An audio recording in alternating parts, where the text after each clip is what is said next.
Hi guys, Ryan Fowler here with Tim Costello, Inner Masculine Live, Inner Game Group. Oh, it's MindChrysalis now, so I need to get used to that. So we're changing the logo. We changed the logo. We're changing the animation. The reason for that, we just want to serve the whole world. We're going to help everyone, and honestly, we're going to start doing certain niches, and anyway. So MindChrysalis, and we have a new community, school.com MindChrysalis. You see it down right below my name, right there. You can join there. There is free self-hypnosis materials, explains how your brain works. There's an ebook on there, how the subconscious works, why it keeps you stuck. And we are all about helping you guys understand, guys and gals, understand your inner world, how to just unconditionally, at a deep core level, believe in yourself, your ability, your value, because it changes everything. I used to have massive manic depression, cured it. Tim has known me for many years. He's seen the changes in me, and we do changes with our clients all the time. And there's a lot of free stuff we're giving you at school.com. Just join that community. You can try out self-hypnosis. You can see how powerful it is. If you watch the video section of my YouTube channel, you see all these people having massive changes very quickly. Well, you can even get a taste of it yourself. School.com, MindChrysalis. But Tim, welcome to this show. How are you doing today? I am doing absolutely fabulous, Ryan. Thanks for having me in here. I am Tim at clearthattrauma.com, and you can actually email me there, Tim at clearthattrauma.com. Glad to see ISO Sefi here. Good to have you here. Hey, so thanks for joining. Let us know how you like it. Is this constant pursuit of something? The rat race. Yeah, the interesting thing is we'll find out what it's based in and why we do it, and how we can prevent from doing it and find true happiness. So take it away, Ryan.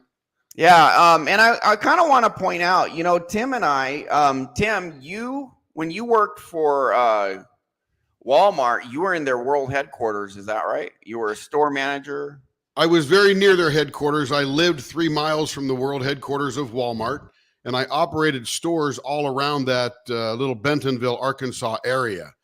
And we lived there for about 12 years. I operated stores for probably about 7, and did a number of super centers and neighborhood markets in that area, and interacted very heavily with the home office crowd because they were always coming to local stores to try out new technology and principles and philosophies. Okay, yeah. So you did that. You worked for Amazon. We both have been in high performance jobs, and we've worked with, like, my average client is worth 1 to 10 million for my old job, which I still do a little bit, but mostly mindset coaching, helping people now with that because it's way more fulfilling.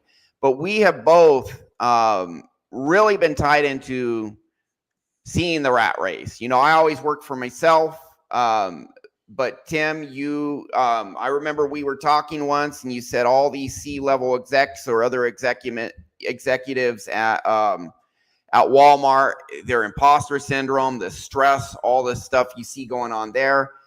You were pretty high level. I mean, relatively high level at Amazon too. So we both been in the 6 figures for a while, and we've seen the rat race, and I will say to some degree, I've been part of the rat race in the past, although I can't say that at all now. I've escaped. I escaped the asylum. I'm now in Costa Rica. But we have this phenomenon in our world of, in the Western world, of just work, achieve. And then people are stressed out. People are, many people are miserable. They do the American dream, and then they end up stressed. They're in a job where they're making more money, but they're super unfulfilled. Maybe they get divorced, and that's a nightmare because, they spend all their time working, not enough time on relationships, etc. And there is pressure in our society to say you have to achieve all these things to be good enough. And I'll just show you. We're going to watch a clip and kind of pick it apart. Hang on 1 second before we jump on. I want to clarify, because we like to generalize this a bit. Yeah. The society, or the pressure provided by society, is fed by our internal insecurity. Exactly. Yeah. Advertisements, professionals, they all ply against us because they know we are wanting to achieve that thing they are pushing or selling, or what method that they have to allow us to push and excel even more. And again, it's a false road, but it is the road that's paved. But it's 100% stemmed from us. Right? They're Yeah. only using us against ourselves. Yeah. Now, and I'll say this though, Tim. We're raised in a society that's all about achieve, achieve, achieve, keep up with the Joneses, and a lot of it is there's pressure on men, but there's also a lot of pressure on women. Feminism actually put this pressure on women. Be a strong, 100%. independent woman. You don't need no man. You're strong, independent, prioritizing career over children and family, which, women's brains are wired for relationships. That's where now I'm speaking in generalities. I think there's some women who are all about career and they're happy doing that, so I always say, hey, go after what you want, because some people are happy in the rat race. Not very many, but some are. So there's the key, Ryan. There's the key. You said you encourage people to go after what they want. Sadly, most of them don't know what they want. True. What they want is generated from some lack of fulfillment or insecurity they've got that we'll talk about pretty in depth. And we always talk about. There's nothing new here today. We're just going to refocus the things that we know on this rat race thing that we're talking about.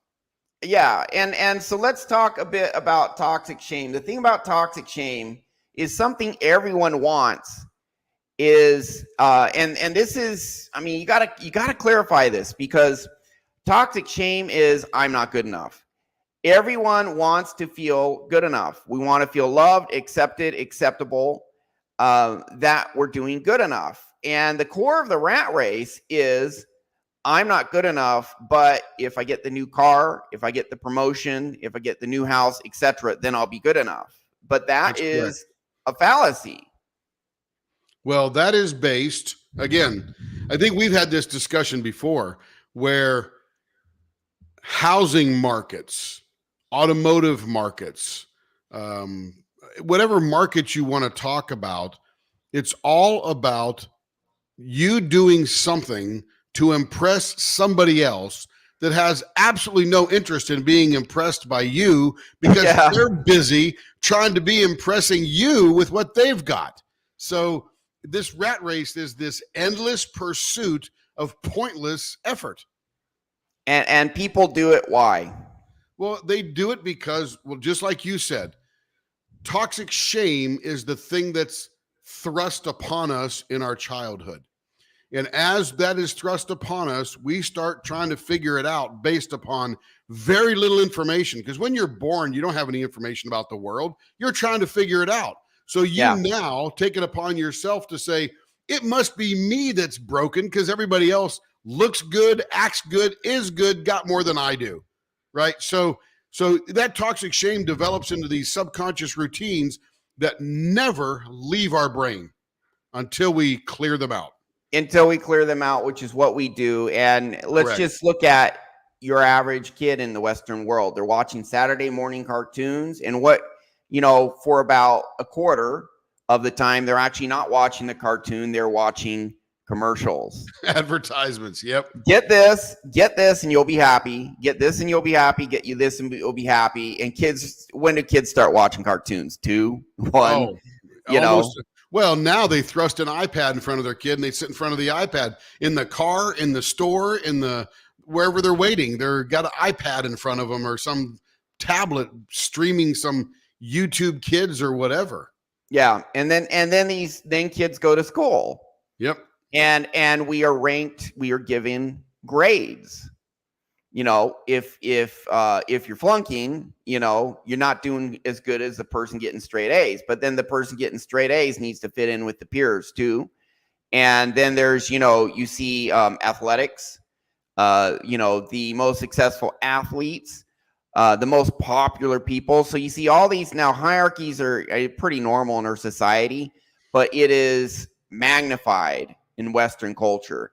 Get the best grades, become the star athlete, become the most popular person in school. And then you're watching, your cartoons at age 2, and it's all about get this, get that, achieve. You'll be happy when you get your candy. You're happy when you get your toy, et cetera, combined with broken families, divorces, more isolation. Instead of people being in extended communities, people are more isolated than others. And it's just a shift from belonging to a community, being accepted, being loved and valued for who you are. And our society is shift to the rat race by and large.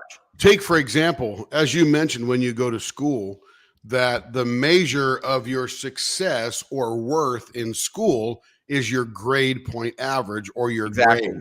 So everybody knows who gets the A in the class and everybody knows who gets the F in the class, right? They'll post that on the board, which for some is a little bit of a affirmation of their toxic shame that they might or might not be good enough. And the other one is the solid affirmation of their worthlessness that they feel because they got a D or they got an F or something like that. And that is portrayed and continued on even in our credit scores. We've got the FICO credit score. The higher the score, the more worth you have as an individual. Now, reality is, I understand that score because it's good for a company who's going to lend you money to know that you have at least the aptitude to pay it back. So I get that part.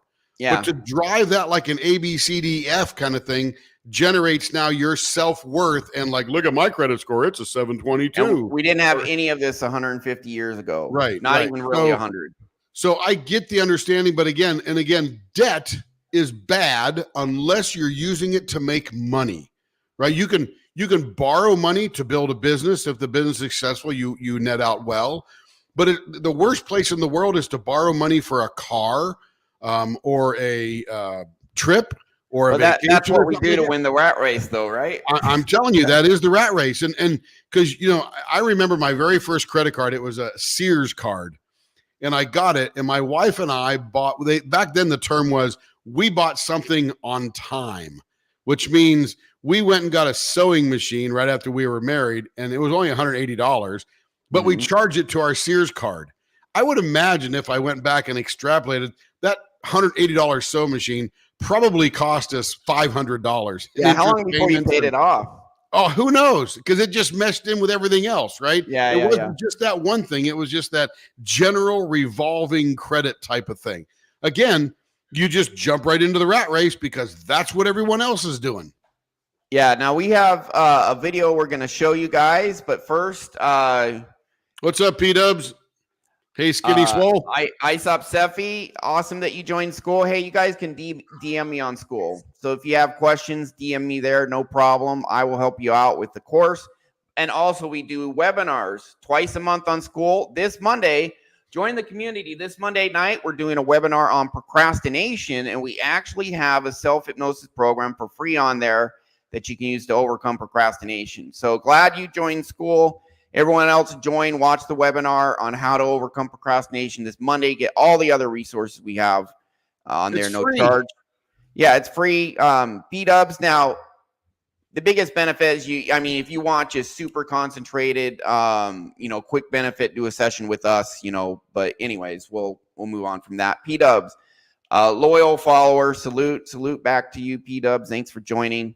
And Skinny to Swole has been on the show quite a few times. Good morning to you as well, sir. So we do have a video clip about the rat race. And so we're going to dive into this. But before that, Tim, I remember a while back you had a comment about how you saw these executives at Walmart and how they had this imposter syndrome, like all of them. Do you remember that? Yeah, I don't know that all of them had it, but some of them. Or a lot of them. Right? Because some of them are very secure, wonderful individuals, just helping the great cause and earning a good wage for doing it, have wonderful work-life harmony and, that kind of stuff. So that's all good. But there are always a few that are climbing and climbing and climbing and clawing their way to the top. And there's a difference between doing your job, doing it well, being recognized, and then being promoted. And then there are others who will build themselves little empires within the organization to promote themselves up the chain and to drag those people with it. That's the full-blown narcissist. That's the full-blown, no matter, I'm going to destroy whatever I can on the way up. And by the way, that happens at every single level, whether it's the department manager inside the store or a director inside the executive headquarters of Walmart or Amazon or anywhere else. You can't help it. They're everywhere and they do it. That imposter syndrome is there is a point where they don't feel as though they really belong. So they have to start creating this environment that makes them feel safe. And that is that narcissistic environment, that destructive environment. And it is rampant. And sadly, there is that thing called the Peter Principle. And the Peter Principle is where a person will continue to accelerate and grow throughout their career. They'll reach that level of incompetence and usually fall back one or two levels to where they were competent. But there is a point where they're going to get to a point where they should have the competence and experience and don't. And that's when they're really noticed out. And that's when they cause a lot of destruction. Do you think some of them were competent and but felt like they were not? Everybody has a certain level of competence, but at some point climbing the ladder, their desire to achieve overwhelms their existing competence, such as they promote too fast because they're after that next level. And then they get there and they realize that, I am underwater. Yeah. Okay. So, and these are all very high performance individuals. Anywhere. It starts at the store level. I mean, I have seen tremendous, and the store manager, by the way, is, I don't want to say the hardest job in the world, but it's a very complex job and it's a very tough job. 400 employees. Anywhere between 150 to 550, depending upon the store. But the key is that you've got a number of individuals who are out there to take you down, right? Yeah. That could be some of the people at the lowest level in the store, all the way to your managers that are working for you. They're always trying to get you in trouble, thinking they're going to make themselves look better in the meantime. Now, no matter where you're at amongst that level, I have seen fantastic one level lower manager than a store manager do very well in those roles. And they really, really desire to be that store manager, because culturally at Walmart in the stores, that store manager is like the walking God in the store. Yeah, and you were the store manager. I was for a number of years. Yeah. But there were others that raised up to that level, and all of a sudden, it's like they lost their brain. They didn't know what to do. They didn't know how to do it or didn't know how to function. And it takes about a year to a year and a half to understand all that, and for HR at Walmart to finally get rid of you or demote you. And when they demote you, it's a hard demotion because you go down about 3 levels. Dang. Literally back to the department manager. And it's sad because in that time period, that person who should be performing is actually destroying the culture of the store. They're destroying the sales, the condition of the store, and the people in the store. What just keeps them from up-leveling and learning? I wish I knew, and that's going to be the ultimate secret, because I could stand there next to them and guide them along the way. But until they get it into their core, they won't be able to do it or see it. And the funny thing is, one level down, they were fantastic. Interesting. Okay, so we got a video about the rat race to play for you guys, and then we're gonna just kind of analyze it, pick it apart a little bit more. And then, we're going to talk about what is going on with toxic shame in the rat race as we get into this more. So we go ahead and bring this up and let's get into it. It's about we'll play it at 1 1/4 speed. So it'll be about 7 minutes and we'll just comment as normal. The Rat Race Explained, Life's Financial Trap. The rat race starts sometime after you're done with college. You get your first job, which pays decently enough to allow you to buy your college dreams. For some, the first dream would have been to get a 72-inch plasma TV, or a 152-inch one if you're a big dreamer. So you buy your TV. Next dream on the list might be a car. So you get yourself a functional car as you wait to buy the car of your dreams. At work, you grind harder, get a promotion and a salary raise. This means that you can now afford to move to a slightly more expensive and fancier house. So you do. On and on it goes. Having a dream, working hard, fulfilling the dream, then moving on to the next big dream. Wikipedia defines the rat race as an endless, self-defeating, or pointless pursuit. It is usually comprised of a lot of competitiveness and comparison. The competition to get ahead of others at the workplace or in business is usually endless. When you get to defeat your peers and get out of the cubicle, your peers change. You and your new peers, who own offices like you now do, all strive to get the corner office. You win again and get the corner office. The stakes are then raised, and you look at the floor above you. This competition goes on all the way to the top floor where the board sits. This journey of competition with no particular end in sight is the rat race. To help us get some perspective, I'd like you to meet Steve and Angela. Steve and Angela were in the same class in college. Both of them loved playing around with numbers ever since they were kids, so it came as no surprise when they found themselves in the same business class. College was a mixture of hard partying during the weekends and a couple all-nighters when the schoolwork piled up. Neither of them worked particularly hard in class, but they kept up with their schoolwork and managed to get decent grades. A couple of evenings a month, Angela, Steve, and some of their other friends would meet up and play Scrabble while having heated political discussions. These nights were tremendously enjoyed by each of them and were usually the highlight of their months. Fast forward, they graduate college, get decent jobs, and without realizing it, slowly creep into the rat race. Of course, as most college friends do, they promised to always keep in touch with each other, which they did by having monthly Scrabble games. For a while, they would meet up. This is actually a key to happiness, what he's talking about. We'll come back to this, which is relation. What's that? Yeah, I see the typo. Playing some Scrabble. There's like 2 or 3 of them in here. Just make a note here about the best times they had were playing Scrabble with their friends. Bingo. We'll keep going. At least once a month, play a few games, and share fond memories of their college days. But after a few months, Chris stopped coming because his girlfriend got pregnant. Due to the coming baby, Chris had to work overtime to make more money in order to cater for the expected increased expenditure. Children aren't cheap. Also, Julie got promoted and had to move to another city. Soon after, Steve got a girlfriend, and after a year of dating, he proposed to his girlfriend and got married. At work, he put in quite a bit of consistent effort, which resulted in a promotion. Steven used to own an old beaten-up Toyota Corolla, and since he couldn't drive around in a beaten-up second-hand car with the new department head title at work, he got a new car and sold the old one. His wife got pregnant, and they had to move to a bigger house in preparation for the little one. The monthly Scrabble game was long forgotten, as he was now playing in the game of life. He got a mortgage, he got a second car, he set up college funds for the kids, and he kept telling himself he needed to start investing in stocks. Every year, expenses magically got higher. Steven kept saying and complaining, and so he had to work even harder at work to make more money. On the other hand, Angela never got around to settling down. For her, getting ahead in her career was everything. When she got out of college, she realized how much time she had wasted doing what she considered trivial things. Therefore, she planned her days to the minute, ensuring that she made the most out of each day. Advancing in her career wasn't that hard for Angela. Actually, it came relatively easy to her, due to the amount of self-discipline she had instilled in herself. So, up the ladder she moved, beating department heads for the managerial job, then other managers for the managing director position, and soon, she moved to a different company for a higher-paying job. Let it not be said that she did not have friends. She did, and she appreciated their company, but she did not spend much time with them. It was therefore hard for her to sustain any other relationships away from work.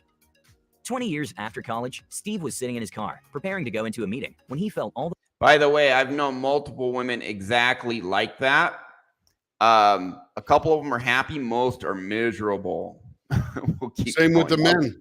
Same with Yeah, the men. well, and honestly, I think men are geared a little bit more like, and I'm not talking about capability, I'm talking about what we feel good about. Yes. And men are geared somewhat more to say, hey, because I'm achieving, I feel good about myself, etc. But I know a guy just off the top of my head. He owned 9 doctors' clinics. He made $8 million gross, $3 million net per year. Miserable, just absolutely miserable guy. I mean, so we'll go into why a little bit later. But like I said, my average client, my old job, I've actually had multiple 100 million clients, like where I actually do their estate plan or protect their wealth from lawsuits. Set up companies and trust for them. Quarterbacking these huge projects.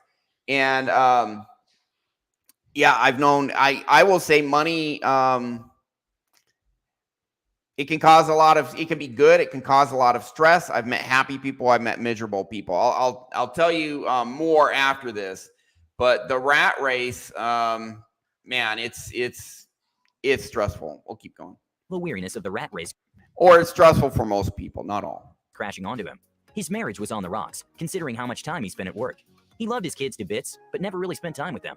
He was advancing in his career, that's for sure, and his investments were paying off. Still, he wasn't happy. He had thought that by making a lot of money, driving a fancy car, and ensuring that his kids got the best in life would make him happy. Instead, he was tired. Tired of trying to get ahead with no end in sight. Tired of doing the same repetitive job over and over again.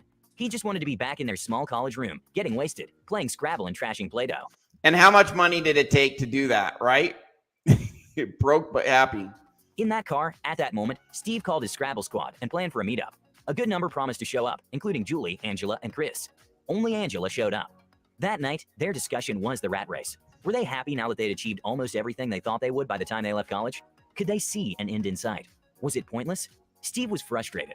He felt that there was a better way to do this than to go through the monotony of their current life.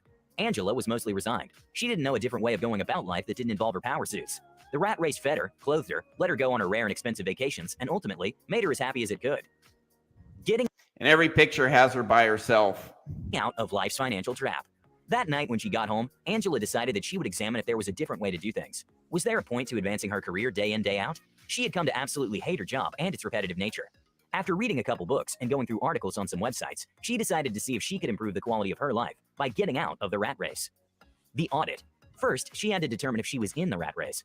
There was no way she would get out of something she hadn't identified to be part of. We'll skip ahead a little bit about this because this is just saying that she started her own business, which actually not a bad way to go. I mean, that's what I did. But we're focused, more on mindset. So we'll skip forward a little bit. It wasn't geared towards making money or getting ahead. Angela was slowly getting out of the rat race. Needs versus... Well, I guess we'll play a little bit of this because it talks about her going back to what she loves. So let's do this. Exploring and not necessarily depending on to make her income. Therefore, even though she spent a ridiculous amount of time on her day job, she looked forward to winding down at the end of it. At the same time, she explored the different ways she could turn this passion into an income generator. Ultimately, by mixing her day up with an activity that wasn't geared towards making money or getting ahead, Angela was slowly getting out of the rat race. Needs versus luxuries.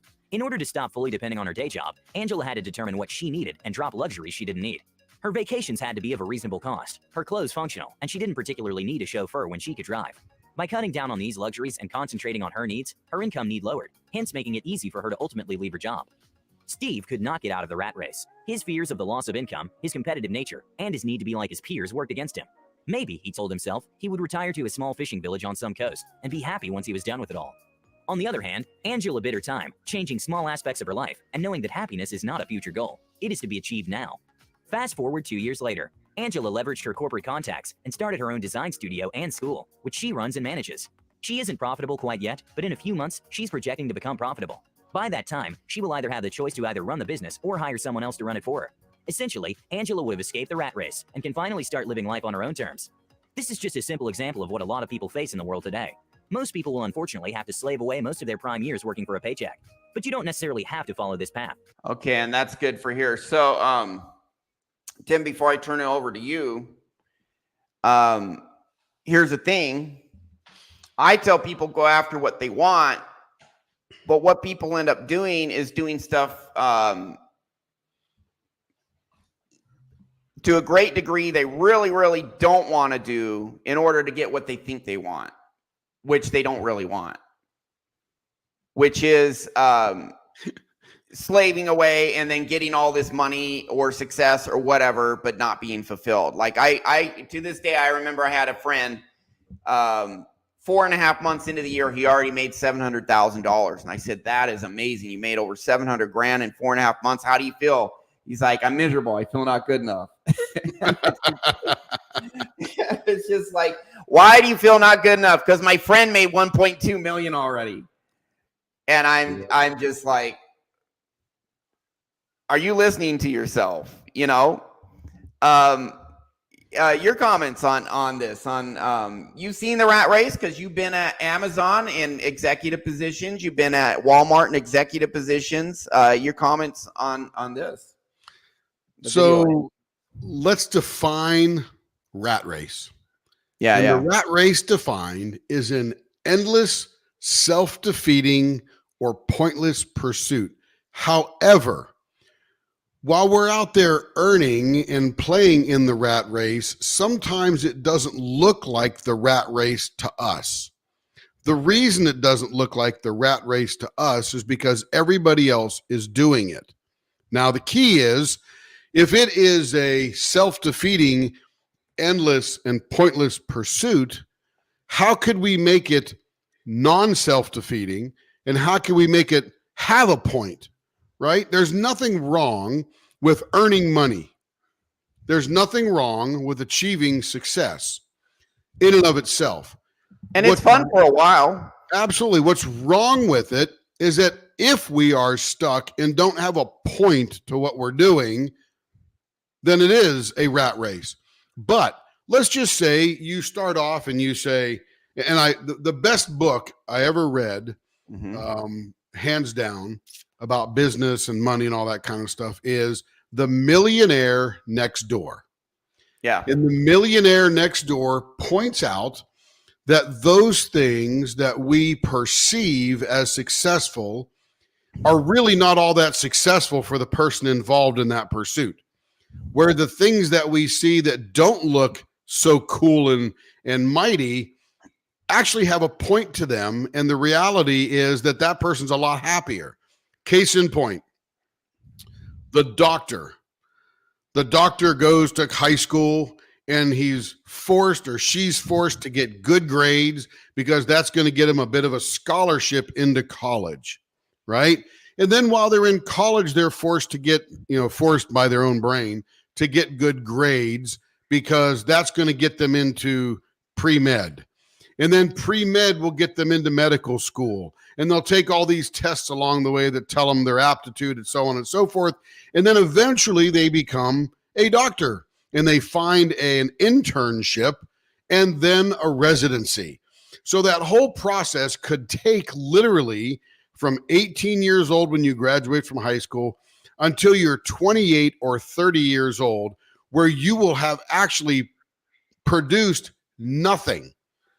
You've done nothing but either consume debt or at least half $500,000 now. Yeah, maybe you had a mom and dad that could have paid this thing all the way through and you're sitting okay, right? Either way. About $500,000 to become a doctor. Yeah, but at least $500,000. And then you start earning money and trying to pay off this $500,000. While you're earning the money, you now need to drive a certain car, live in a certain house, wear a certain set of clothes, act a certain way, carry a certain purse or a satchel or briefcase or something. All of these things require your money. You never really get ahead. And it literally is the rest of your life in that rat race. Helping humanity with your doctor skills, I get all that kind of thing.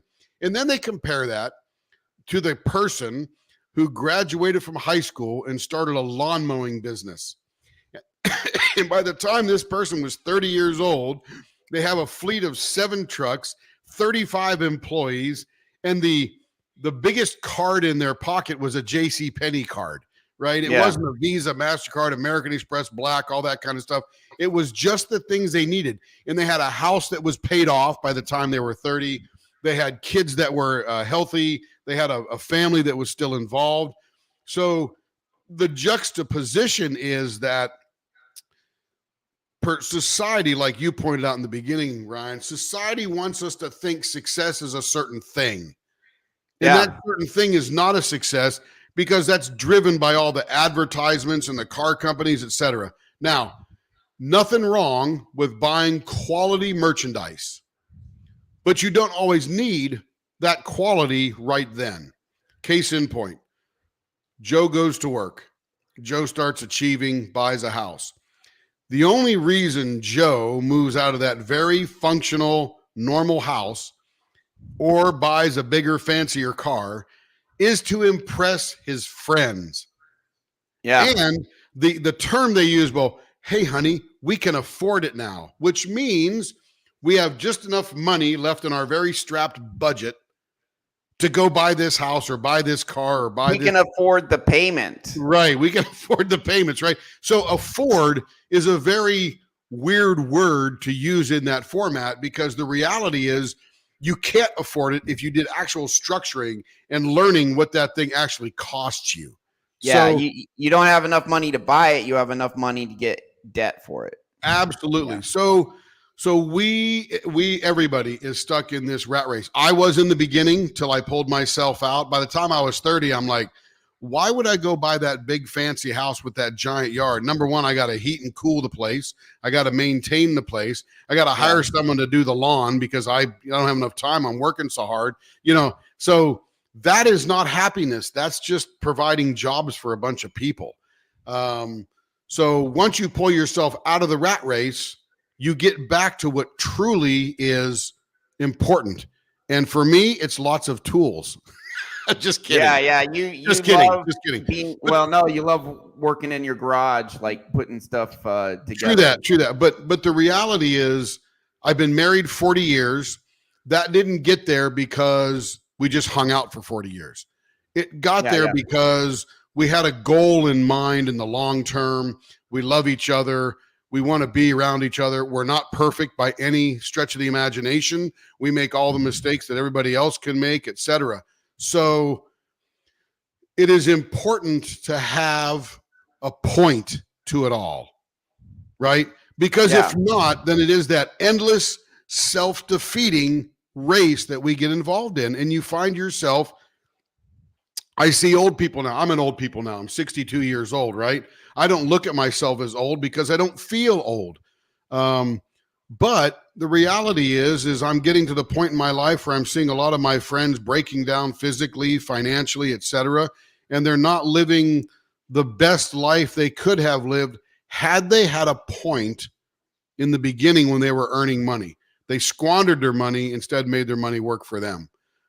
So it's a long-winded kind of thing to say, get out of the rat race. And the rat race is just a pointless effort. Nothing wrong with working, nothing wrong with achieving, nothing wrong with being promoted for your competency and your capability and your experience and stuff like that. No problem with any of that, but use that money to a good purpose. Yeah. Now we'll probably need to get to, after you're done talking, why we do those things. Yeah. And that's definitely what I want to get to. And let's just go through a couple comments. Skinny to swell, the things you own end up owning you. Yep, especially because of your debt to get it. Absolutely. And maintenance costs, like even if you own your home outright, you have a 6,000 square foot home, someone's got to mow that damn lawn. You know what? Here's a point. Ryan. And then listen, my parents had this was 20 years ago. They had a 4,000 square foot home, and it was $500 a month for utilities 20 years ago because they were in Texas. And then the property tax was $8,000 a year. It's like you own it, but dang, In 19, let me tell you this little story. In 1992, talk about that comment about the things you own end up owning you. In 1990, must have been 4 or 5, I became a sales guy for a company called MindChrysalis Associates. Mm-hmm. And the VP of sales was this fellow that lived in Georgia named Gary. So I went down there to have dinner with Gary. I was doing some sales functions at a trade show, etc. And we sat down to dinner, and he said, Tim, what you need to do, because I had a paid off car, right? He says, Tim, what you need to do is go buy yourself a fancy Mercedes so that now you really have to work. And I just thought, that's the stupidest thing I ever heard, right? Go get something. I've heard that advice given before. Salespeople do that because they're driven. They buy these nice things and then they're driven to make more sales, but it's high stress. Correct. Because what happens if you can't make more sales? Right. So 100% with that, with Skinny said there about Tyler Durden, the things you own end up owning you, because that's what would have happened if I went and bought a fancy Mercedes when I couldn't afford it and now had to slave away to be able to afford it. Now, I drive a Mercedes now, but the Mercedes I bought when all of the the fluff was gone, because it was a used Mercedes, right? Yeah. I let everybody else pay down the depreciation for me. And then smart about it. I paid the exact value for that car at that time. Yeah, cool. Very good. So Nigel has a question. This is a really, really good question. Guys, how do you find your purpose job-wise? I'll give you my answer and then Tim's. So this is something I had to answer for myself when I got so here's the thing. It's really kind of a balance between making money and doing something you find fulfilling that is a match for your talents. And you may early in your 20s, you may bounce around for a bit. Mm-hmm. My journey was, I got into college and I was all about, I'm really passionate about music. I was a guitarist. Let's do music. And also I was passionate about art. I was an artist. And so I was double major, art and music. And after a while for art, after a while reality started to set in. It's like, man, if I graduate with these degrees, I'm going to be poor. So I figured, okay, well, what can I do? Well, let's throw in a technical out. I tried computer science, and coding is just not a match for me. I actually have a very analytical brain, but it's not coding analytical. It's actually analytical towards my last job, which I'll tell you about. It's my own business, so it's setting up trust companies, etc., for people. So it's all about passion. But then tried coding, went to practical. Nope, hate that. Went back to, okay, well, I'll drop art. I'll do music, but I'll do sound recording, so I can be like a sound engineer. And they make okay money, right? Well, 9 months before I graduated, I met a guy who was a successful sound engineer for a while, started finding out about the career. Here's me as a college kid, finding out how much money the career makes when I'm a year from graduation, right? That was smart. But anyways, found out it doesn't pay well. You're up till 2 a.m. You're making $35,000 a year, and it's like, okay, well, I could be a guitar teacher too. But then just reality started to set in. I'm going to be broke, if I do that. So I then looked at 3D computer animation, and honestly, that might have been an okay career path for me, except that my natural talent at art was middle of the road for those when I was studying art in college. I was middle of the pack. I think to do anything like that, you could be among the best. Even computer animation, still. So I didn't do that. I got a sales job. Sales job was all about the money, and I make really good money. Fresh out of college, I was making $2,000 a week back in the year 2000. So I was like, hey, this is awesome. And then I got promoted to a sales manager. Lasted 10 months, lost that job. And honestly, it was very stressful. And I tried to do sales for a while. I got to the point where I absolutely hated sales. For me, now I kind of do sales as part of what I do now, right? Like if no one books a session, I don't make any money. Or my old job, if no one hires me, I don't make any money. So when you're interacting with people, sales is part of it. Everyone's selling to a point. But doing this, career salesperson, cold calling, all of that, just, got to the point I absolutely hated it. And so here's where you guys are going to get some useful information. That is all background. It's useful too. I got to the point where I decided, okay, I want to do something that makes okay money, but it's something fulfilling for me. It's not like dirt poor musician. It's not like chasing after all the money, sales, $2,000 a week back in the year 2000, that's like 150 grand a year today at age 26. Great, but miserable, right? So I just started thinking about what is something that is going to use my natural talents where I feel fulfilled, like I'm making a difference, that there's parts of it, at least parts of it that I really enjoy, that is going to pay enough money where I'm okay, where I can pay my bills. That's where I found my last career. I'm a technical analytical guy, not in a computer coding way, but more in kind of a way that ties into the law, and so what was this career attempt, or number 4 or 5?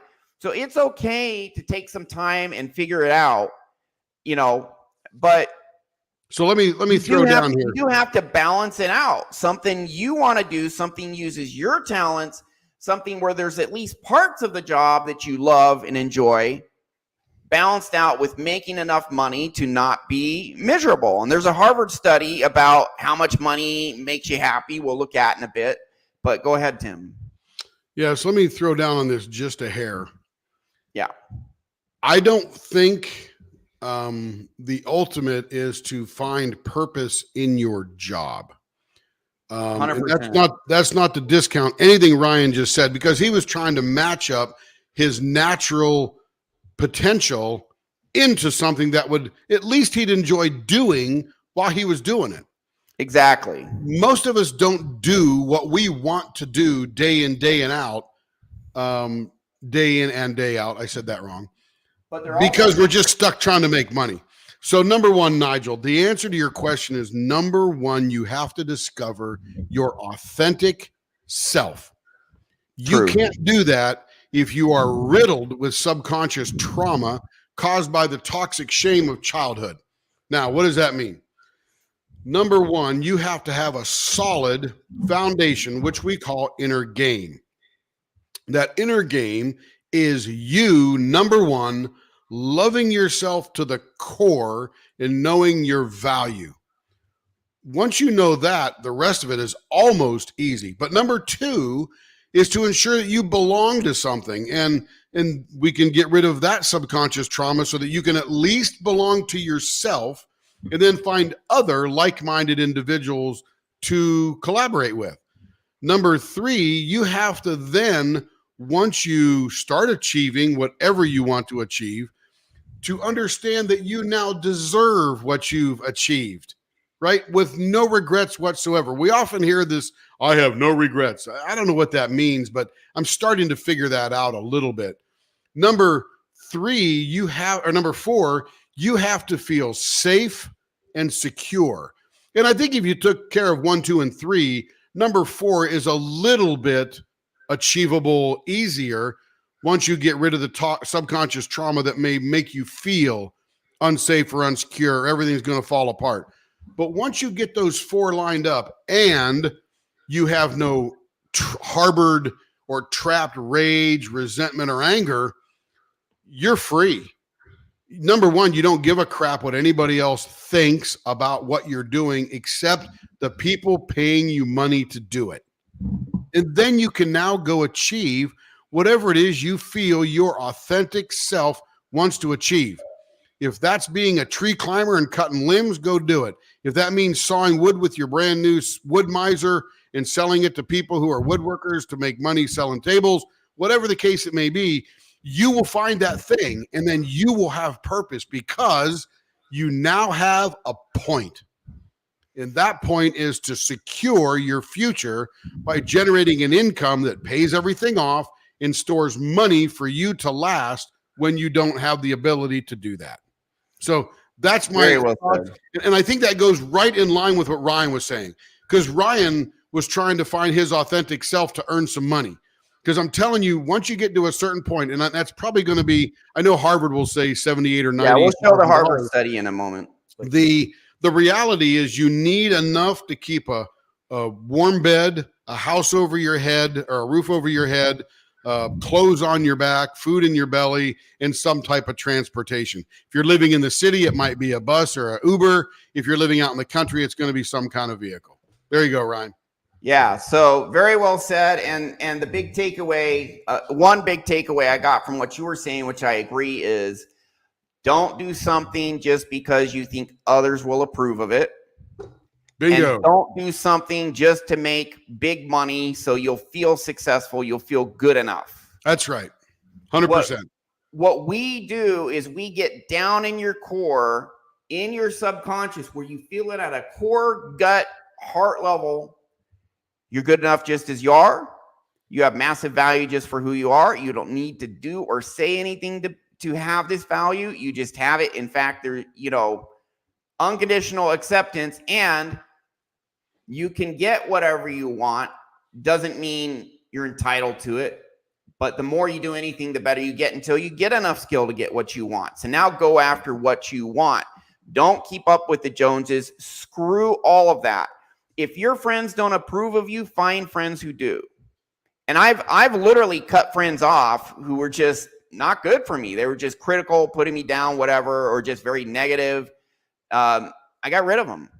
And they got replaced by really good friends like Tim, who are, so if you have toxic friends or you're dating a toxic girl, whatever, Now, if you feel not good enough, their toxicity actually kind of triggers you and makes you like chase validation from others. So this is why you have to say, hey, I'm good enough just for who I am. The real me is the best part of me. If you believe this in your core, number one, you're not afraid of failure, which means you can go after what you want. A lot of people don't go after what they really want because they're afraid of failure, or they go after something they don't want to get acceptance and validation from others. So get your core right and that will actually connect you with the real authentic you. And then it is kind of a balance. Listen, being broke sucks. Yep. It flat out sucks. And having nice things is nice to a point, meaning, listen, Tim's had a Mercedes. I've had like 7 BMWs, and like I've had a Porsche, I had a Lexus. I like nice cars, I like nice things, but not at the expense of high stress, man. It's not freaking, absolutely. It is not freaking worth it. Listen, I don't even have a car now.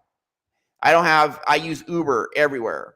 And I don't really miss it. I mean, every now and then I look at my Porsche and I'm like, that was a fun car, but I don't really miss it. Yeah. So let me throw down again here a little bit. Yeah. Everybody can go to the YouTube channel, Peter Santinello. Peter Santinello is a guy that runs around the country and interviews people in a bunch of different situations. One of the most favorite videos that supports exactly what we're talking about today is the video title. It's about 3 months old now. The Man with No Legal Identity Off the Grid in Appalachia. This is a fellow that he didn't go off the grid. He was never on the grid. He grew up in the backwoods, and his parents never got him a Social Security card or anything like that. And he literally lives off the land. And he's extremely fulfilled and extremely happy, tremendous amounts of joy in his life, because this man has a point, and the point is surviving, and surviving well. He's not struggling. Yeah, exactly. So, and I've said this before, you can, 200 years ago, maybe you're a fisherman in some fishing village and you have this little tiny house with no electricity. You got an outhouse in the back. You're not wealthy at all, but everyone in the community knows you, likes you, your wife likes you, your kids like you, you love them, and you have a great life. Yep. You have a great life. Now, I personally, for me, Tim and I were both well into the 6 figures. We are successful. We're top 5%, or 4 or 3, I don't know. I like nice things, but I also like to be fulfilled. For me, I don't want to work 80 hours a week. I'm sorry. That's not me. 50, 55, I'm okay with, because I work out of my home. I don't need a commute. Yeah, but here's the key. This is what works for me. This is what works for me. I'm doing what I find fulfilling. I'm not doing it to get validation or to be good enough. Go ahead, Tim. Here's the key about what Ryan's saying. He's doing what he desires to do. That I find fulfilling. I love working 80 hours a week. Why? Well, I just love it, right? I love my day job. Right. I love my day job, which probably takes about 50 or 60 hours a week on some weeks, mostly about 45 to 50. And I deal with people around the world, and it's a lot of fun and high-tech retail kind of thing. The other part of my week that I'm working for my wife, creating these pens and these beverage stoppers and all this kind of stuff. I'm just in the garage. I'm in my own brain. I got my lathe out, got my tools, and got my YouTube going. Really like audiobooks or something like that. And she comes in and visits now and again because she's doing her part of the little business on Shopify and all that kind of stuff. And we literally don't watch TV anymore. So we have this extra time that we get to spend around each other. We're not standing next to each other 24 hours a day, but we're around each other all the time. And I'm just having a ball creating in the garage. So there's that purpose. And I have worked 120 hours a week. Didn't like it so much then, but there's 168 hours in the week. So that's correct. That's right. There comes a point where you can't go any further. But I'm telling you that we talk about that 40 hours because that is the grind of the rat race. Yeah. Right? There's nothing wrong with 50, 60, 70, 80 hours a week if you absolutely love what you're doing. Now, I do 50, 55, and I do love what I'm doing. Absolutely. And I'm totally, and sometimes I'm like, I'm getting a little tired. And by the way, half a day off today. I can do no that. judgment, no comparison, no contrast, no nothing. Because Ryan is at the point now, he don't give a crap what you think. I don't. It's like, I'm so happy now. It's like sell the Porsche, move to Mexico. Now I'm in Costa Rica, Right. and I'm doing what I want. Here's what I'm doing, right? And listen, I took a big pay cut temporarily to do hypnosis. You know, now I don't care. I was happy. Now I'm back in the 6 figures. It's all good. Right. You know? And when we get to the point where I'm doing hypnosis 5 or 6 sessions a week, I quit my day job. You're going to quit your job. Hypnosis sessions, and I'll go do wood turning and resin turning, the rest of it, making pens and bottle stoppers and stuff like that, and selling them, which is fun because that brings me more money to buy more tools. Yeah. So let's summarize. Number one, you have to really accept who you are authentically and feel good enough for who you are. Bingo. So that you will then be in tune with your core and go after what you want, not go after this career. Somebody else wants you to have this career to make enough money to feel good enough. That's the mistake. You know, we were talking about doctors, lawyers, dentists. That's like everyone, it's paraded as, oh, here's a high value man. He's a doctor. Attorney, dentist. One thing they all have in common is very high job dissatisfaction. People 100%. take all this debt on to study and get it. The suicide rate for dentists is 8%. 8% of them end up self-deleting. I know. That's insane. That's absolutely it's a rat race they never get out of. And I saw this statistic, like 70% of attorneys, and it was a high percentage for doctors too, are like, man, I would not do this over. I would choose another career. But this is a path. This is the mainstream path. Hey, to be a high value person, become a doctor. And a lot of people, you make lots of money, this, that, and the other. And then they do it. And then they find out it's not what they thought. They're miserable. So you always want, don't do what other people say you should do to feel good enough and acceptable. Money, it's fun, but it's not the answer. I mean, I knew a lady who made $300,000 a year in her 30s, and then in her 40s, she said, "Oh, now I realize all I ever want is be a supportive wife and have a family." She realizes this at 44, and she literally cries herself to sleep every night because she got in that rat race, chasing the bag, not being true. She found out at 44. She wanted to be a wife and mother and supportive. Why did she find that out at 44? Because at age 30, she wasn't connected to her true authentic self. She was doing what everyone said she should be to be good enough. Sadly, and she literally cries herself to sleep every night now. Yeah, sadly that has passed her by. There are decisions you can make that are not reversible. And listen, this happens to men and to women. For women with, feminism, it's like put your career first. Women are wired to want to belong to a community, to be interested in people more than things, to want these relationships with family, extended family, husband, children. Again, I'm generalizing. There's a few women who are really meant to be career women. Good, go for it. If that's what you're meant to be, go for it. But this is how most women are actually wired. But society's message is prioritize your career, get your college degree, get your career, be strong, independent, etc. And there is a similar message to guys. I'm just going to show you guys this right now, because a lot of you guys watching this have seen this. By the way, Ryan, while you're bringing this up, let's talk about that feminism again. Yeah. Women have 100% of the control of great men in the future. As wonderful mothers, providers, supporters, nurturers, they think, though, or society would have them think, that the power comes from competing with the man for the jobs and stuff like that. And if you want to know why there's so much corrupt men, it's because there are corrupt women raising them. So 100%. If women really wanted to make a tremendous effect on society, the best thing that they can do is become the best mother and wife ever. Because number one, they're going to find a great guy to hang out with the rest of their life. Number two, they're going to raise people, male and females both, that are 100% aligned with their core true authenticity.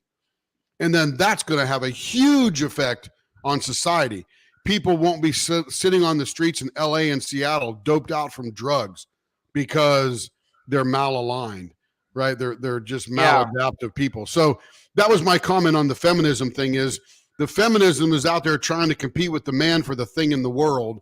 And sadly, they have more effect by not doing that. They're told to do something to belong, to fit in, to be acceptable. They're told to do things that for many women is not true to who they are as women. Correct. And then they figure, okay, I can get the career now, and then in my 30s get the family. And they either do get the family, now they're trying to be a mom and a career, and it's just too much and they're overwhelmed. Or they get into their 30s and they're like, man, I can't find a guy now. Yep. And there's a very large percentage of women, they're like in their 40s, it's like over 30%, and they're childless, and they're alone, and they're miserable. So look at that type of women want top percentage. What want the top % of men? Well, this is a message to a lot of men. Right. You need to be top 10%, you need to be top 1%, or you won't get a woman. And men want women. Look at this. Women were thinking about the future of their own world, and that's the woman world. They would produce offspring that are secure and authentic, because guess what? That is now going to provide more top percent. The top percent won't be the top 10%. The top percent will be the top 70%. So there'll be one for everybody that is secure and authentic. Sadly, we're going in the other direction. Yeah, this is our society. There's a Western society. There are women who are not in the United States. There are women who are not deluded like this. Unfortunately, it is a minority now. It's an unfortunate, product of our society. But you see, I mean, I think all the guys who watch YouTube have probably seen this. Women on average view 80% of men as below average. There's a book. I don't know if it's Dataclism, maybe. It's there's this dating website, OkCupid, found out that women only found like 15% of the men attractive, like, or 15, 20%, 80% they found unattractive. Unfortunately, with multiple generations of our consumer-based, succeed, work, get all the nice things, keep up with the Joneses. This is our society now. This is one of the reasons I moved to Mexico, even though as a top 5% income earner and in pretty good shape. And, I'm not saying that I'm model material, but I did just fine with, the ladies there. But this message, this is toxic shame. Oh, if you're not in the top 1%, top 10%, top 20, whatever, let's say 80% of men are ugly. These are the messages given to men that put men in the rat race. Either men will give up, they'll go MGTOW, they'll stay in their mom's basement and play video games because they're like, I can't get in that top 10%. Why even try? Let's just play video games, and play video games, view porn, get drunk, and have no ambition. Miserable that way. Or they get in the rat race. I need to be top 10%. Women, feminism, you got to prioritize your career. Deny who you are. Deny your natural motherly instincts. And again, men, we're not everyone can be in the top 10%. It's just a fact. Now, actually, all men. I disagree with that, Ryan. All men could be in the top 100%. There you go. Well, if every man can be good enough. Big if. No, we're all good enough, right? Yeah. But we're all, through our Western society, and this probably started 100 years ago, is toxic shame has crept in. And Ryan, you said it before. Gotten worse and worse. It is the epidemic of our time. We don't see it very much. Massive amounts of depression, anxiety in our society. Right. So that mark of our time of this pandemic, That's the problem. 200, 300, 400 years ago, a woman found a man because they were constructing a cabin and chopping down trees and having babies and growing a garden and sort of growing up together and creating a family. This toxic shame that has crushed in has now made what looks like an attractive man make that top 10% as they want to throw things into percentages. But every man could be the 100%er. Every single man could be, if he wasn't riddled with subconscious trauma caused by that toxic shame of our youth. Yeah. And toxic shame, it comes from your parents not treating you right, the messages of our society. I mean, our whole society, and broke. I think the stem of it, or initially, it came from these corporations. How do we make more money? Well, let's freaking advertise that all these things you buy are the solution. And then the government's like, well, how do we double the taxes we bring in? Okay, let's get women in the workplace. I forgot the name of this lady. You guys probably know the one of the early principles of feminism was actually a known CIA asset. I mean, like well established, that their government was shaping society to double their tax base so government can grow, and all this crap. I mean, it's true. You think it's a conspiracy theory. It's not. The facts have been confirmed. So, let's go to more comments. Remember that the ultimate purpose of all that's going on in society today is to destroy the family. And it is becoming 100% effective. Well, 90% effective. They think the top guy can fix trauma. If more men were secure and trauma-free, women wouldn't care. So I to a large degree, I do agree with this. To a large, I'll agree with this, but I'll say, there's a lot more nuance. But this is true. Yep. What I noticed is when I cleared out my inner world, combined with getting some actual dating skills, but really clearing out my inner world. All right, what happened for me is I cleared out my main toxic shame, and then I dated for about 2 years, and women were kind of ticking me out. It's just like, these women are such a pain in the butt, because a lot, honestly, if you don't know how to handle women, a lot of them are. I don't feel that way now about women, but at the time when I didn't have skills, because I was never taught these skills by my parents or society or friends or whatever. So I cleared out my inner world. I was feeling great. My depression was gone, got rid of my anxiety, got rid of all my anger and bitterness. I felt happy. I was doing great. I dated for a couple of years, kind of on and off. And I'm like, man, these women are a pain in the butt. They're ghosting, they're flaking, doing all this stuff. Screw it. I had previously dated women to feel good enough to get validated by a woman. And now I validate myself, and I'm like, I don't need women. I'm good enough just as I am. So I went like 3 years or whatever, no dating. And then I found myself around age 44. And it's like, men and women are supposed to be together. I feel fine now, but I should fix this. And so I went out, started dating again, like really intensively throwing myself into it. All these subconscious insecurities I had that I hadn't cleared yet were exposed. So I cleared all those insecurities, and I got to this point where it's like, I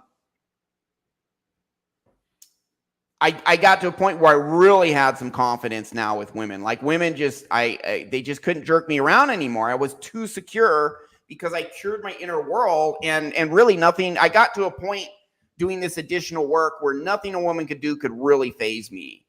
And I noticed I became that one thing, this inner shift. I became markedly more attractive to women. I became markedly it's the biggest increase in dating success is after I had this mind shift success. When you clear your inner world, you get rid of all this toxic shame, you become markedly more available or able to succeed financially, but you're going to find that you're now connected with your core, and you'll be going after what you want. And so I'm not against people making money or any of that. I like to make money. But you want to go after what's right for you. Tim likes to work 80 hours a week. I work 50, 55. Some other people 40 and they're done, and then they want to focus on relationships. Great. we're really talking ultimately about exiting the rat race is having this mindset of you are enough as you are. You can get what you want. The real you is the best part of you. Rat race is there's a reason people are trapped in the rat race. It is a psychological reason. And when you get all this toxic shame out of you, that prior trap has no more power over you. 100%. Psychologically, 100%. it has no more power over you. And then you can just be happy. And now you don't need to do this crap for validation to be good enough to be a top 10% guy so I can finally get a girl to love me, whatever. You know, and honestly, yes, I think, guys, we need to do, again, if there are going to be some absolute genius musicians and artists out there, that's what they're meant to be. But I do think there's something to be said of, hey, you want a family? Okay, you got to be able to financially support a family if that's what you want. So get a job that pays enough for that, but don't get a job to be good enough or to feel good enough or any of this, because it just warps and distorts and it gets you in this trap that you don't need to be in. 100%. So anything else to add? Yeah, back in my early 20s when I was dating, all of my friends, they had all these things like, here's my list of what I want in a woman.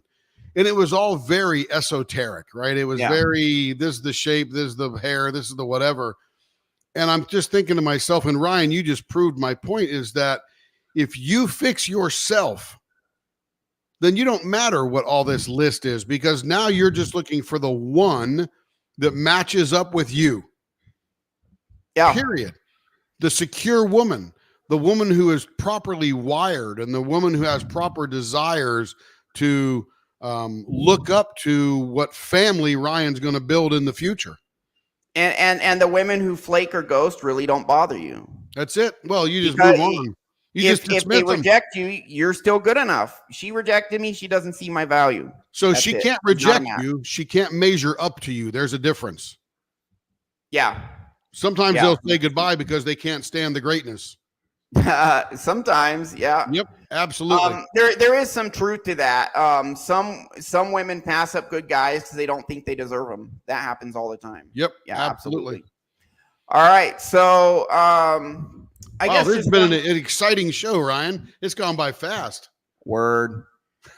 That's how we roll. That's it. Just one final thing. We'll just kind of reference this Harvard. Actually, there's a Harvard study and a Princeton study. This article talks about both. But we'll just scroll through this. This is worth looking into. This is a Reuters article.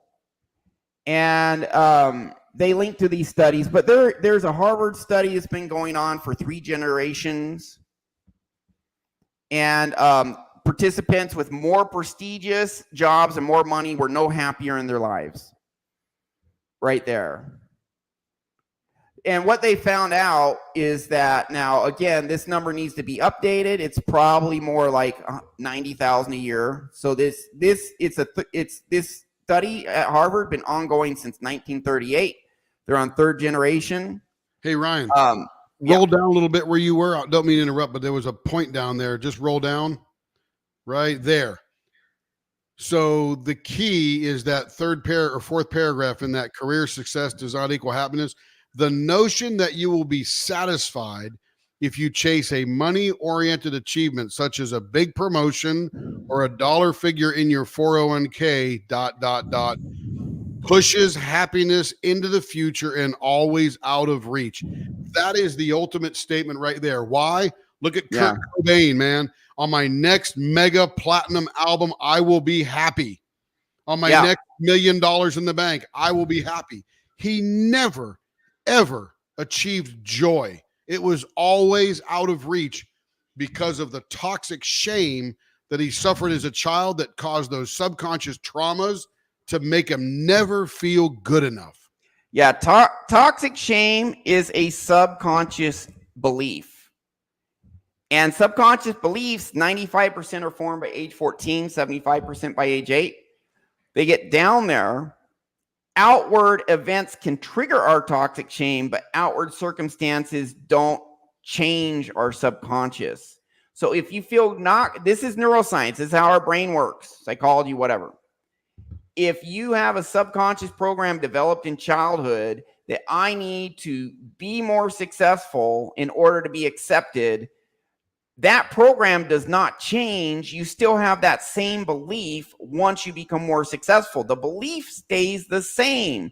It's how our brain works. We develop these beliefs in our childhood and they're there. And unless you take specific actions to change them the way we do, you're going to feel that belief the rest of your life. So if you feel not good enough as a 12-year-old because you didn't get picked for some basketball team or whatever, and then that forms and solidifies in your brain, now as an adult, you're just going to feel not good enough no matter what you do unless you change the subconscious program. With the techniques we use, there's other stuff that works too, but what we do, Tim, in my opinion, is by far the quickest and most effective and most profound, deep core changes. But outward success does not change your subconscious. It gets set in stone by age 14, and then you got to use specialized techniques or it just stays the same the rest of your life. That's right. Just how it is. This is what I was talking about. Money is good up to about $75,000 a year. And this is, they actually linked to a Princeton study. It's probably more like 90, 100,000. The year's, study's a little old, but basically once you're able to just live comfortably and meet your needs, provide for your family, it doesn't give you any additional happiness or satisfaction. Right. 100%. People are going after it because they still feel not good enough. Well, getting it doesn't fix it. How to get it is to fix your subconscious and learn the truth, which is you are good enough just as you are. You have massive value just as you are. Get that in your heart and your core. You believe it deep down, changes everything. And then you have the mindset where now the rat race has no more power after you. Now go and live a great life. Absolutely. Yeah. Amen. Anything else? That's all I had. Anything else, Tim? That's it, Ryan. We said it all. Amen. All right, man. So if you want to be an entrepreneur, multimillionaire, if that's what you really want because you love it, you absolutely love it, you just love being a businessman, great. If you are okay with being a starving artist and that's your passion and that's really what you want, go for it. You want to be a fisherman in some village and you're happy, go for it. Don't tie in your value to any of that. Just go for it. You're no longer in the rat race. You're now having a great life. So that is our show. Thanks, guys. That's all we had. You can do it. A lot of guys do want to be successful to a point. Nothing wrong with that. So yeah, you do have to balance it out. You have to look inward and say, what do you really want? And you might be experimenting for a bit. I think in your 20s, find out what you want. You might get it on attempt number 3 or 4 or 6 or whatever, but just listen to your core. You'll get there. And you'll eventually find out that you truly do have more power than you know. That's our show. Thank you.